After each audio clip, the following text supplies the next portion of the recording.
نہیں اپنے آپ کو ولی کہہ دیتے ہیں، کہتے ہیں کہ ہم بہت بڑے ولی ہیں، ہم فلاں ولی ہیں۔ دیکھو کرامت کا ظاہر ہو جانا ولایت کی علامت نہیں ہے۔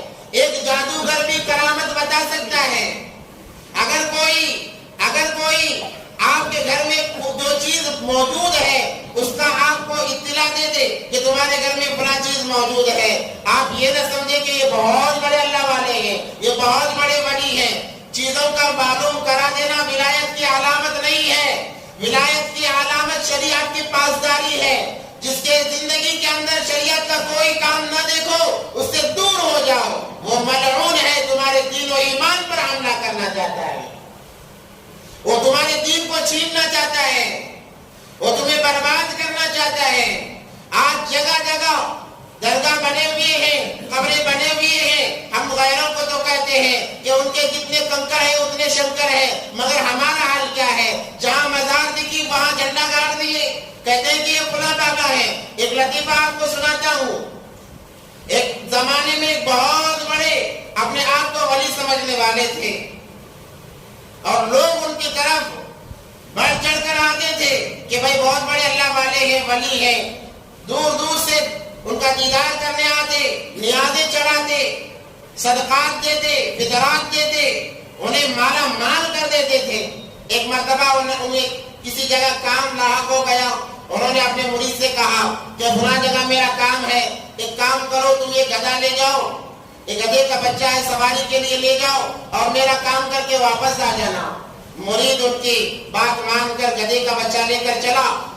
پہلے زمانے میں گاڑی وغیرہ نہیں تھی تو گدھوں پر، گھوڑوں پر سواری ہوا کرتی تھی۔ یہ گدھے کا بچہ لے کر چلا کئی میل جانے کے بعد بچہ تھا، وزن کو برداشت نہیں کر سکا، وہ مر گیا، گدھے کا بچہ مر گیا۔ اب اس نے سوچا مجھے آگے جانا ہے، میرے پاس دوسری سواری نہیں، پیر صاحب کو اطلاع کرنے کے لیے موبائل کا زمانہ نہیں، اب اطلاع بھی اگر خط کے ذریعے سے کی جائے تو پہنچتے مہینوں لگ جائیں گے، اب کیا کیا جائے؟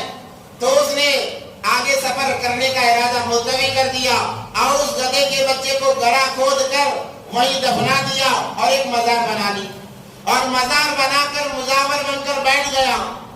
وہاں اللہ اللہ کرنے لگا، اللہ کا نام بلند کرنے لگا اور کہنے لگا کہ یہ غیب سے مزار اٹھی ہے، یہ زمین سے اپنے آپ مزار اٹھی ہے، یہاں پر بہت بڑے اللہ والے دفن ہیں، جو یہاں پر آ کر مراد مانگے گا اللہ اس کی مرادیں پوری کریں گے۔ یہ کہنے لگا۔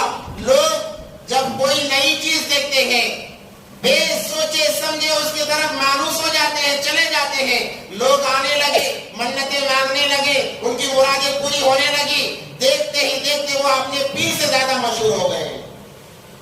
ایک قاعدہ ہے اللہ تبارک و تعالیٰ کا، انسان اللہ سے ہٹ کر ایک پتھر کو بھی پوج لے، ایک پتھر گاڑ دے اور کہے تو ہی مجھے کھلانے والا، تو ہی مجھے پلانے والا، تو اللہ اس کے ذریعے سے تمہیں کھلائیں گے، اللہ اس کے ذریعے سے پلائیں گے اور اس کا بدلہ قیامت کے دن تمہیں ملے گا۔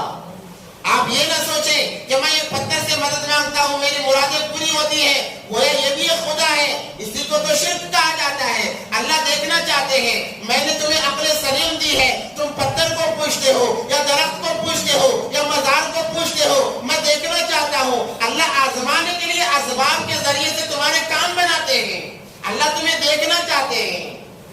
تو الغرض لوگ آنے لگے کہ مشہور ہو گیا، اب مشہور ہو گیا، اتنا مشہور کہ اپنے پیر سے زیادہ مشہور ہو گیا۔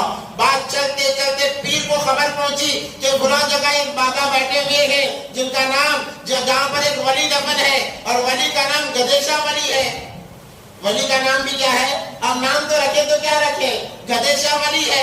تو پیر نے کہا چلو مجھ سے زیادہ وہ بڑا پیر ہے، میں بھی ذرا دیدار کر لیتا ہوں، میرا بھی کام بن جائے گا۔ یہاں پر دھندا چوپٹ ہو چکا ہے، اس کو دھندا کہا جائے گا، یا اپنا پیٹ پالنے کے لیے یا اپنی روزی روٹی کے لیے دوسروں کا پیٹ کاٹتے ہیں، دوسروں کو گمراہ کرتے ہیں۔ تو وہ سفر کرتے ہوئے چلا، چلتے چلتے کئی منزلیں طے کر کے اس مزار پر پہنچا، جا کر دیکھا تو وہاں پیر جو بیٹھا ہے اس کا مرید تھا۔ وہ حیران ہو گیا، ارے میں نے تجھے کس کام کے لیے بھیجا تھا اور تو یہاں پر کیا کر رہا ہے؟ میں نے اس ولی کا بہت تذکرہ سنا ہے، تو یہاں کب سے آ گیا؟ تو سائڈ میں لے جا کر کہنے لگا پیر صاحب آپ برا نہ مانے، آپ نے مجھے کام دیا تھا، میں کام کے لیے چلا، راستے میں